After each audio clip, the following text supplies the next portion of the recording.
Federal board में इम्तहानात आगे बढ़ाना मुमकिन नहीं है।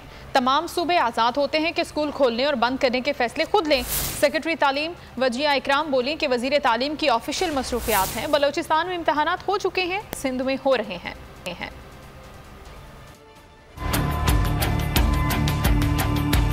हमारे पास फेडरल बोर्ड है। टेक्निकली अगर देखें तो इस्लामाबाद यहाँ पर फेडरल बोर्ड जो है वो मिनिस्ट्री ऑफ फेडरल एजुकेशन के पास है। अब जब जो भी कोई फैसला होता है तो उसके अंदर IPEMC जितने भी एजुकेशन के जो मिनिस्टर्स हैं, हेल्थ मिनिस्टर्स हैं, वो जब बैठते हैं, NCOC है और वो कोई फैसला करते हैं तो वो उस फैसले के पाबंद नहीं होते, बल्कि वो आज़ाद होते हैं तमाम सूबे कि वो एग्जाम्स लेने या स्कूल्स की रीओपनिंग और क्लोजर्स के मुतालिक जो भी फैसला करें वो उनकी अपनी स्वाबदीद पर होता है। तो ये इकट्ठे बैठकर एक कंसल्टेटिव प्रोसेस के जरिए ये फैसला किया गया। बलोचिस्तान में एग्जाम्स खत्म हो गए हैं, सिंध में हो रहे हैं अभी और बस 1-2 रह गई हैं। और उसके साथ साथ ये कि एक ये साइकिल है कि पहले एग्जाम्स होंगे, फिर रिजल्ट आएगा और फिर उसके बाद बाकी कॉलेजेस में और प्रोफेशनल यूनिवर्सिटीज में एडमिशन शुरू होंगे। तो उसके हिसाब से फेडरल में ये मुमकिन नहीं कि इस तरह से आगे किया जा सके।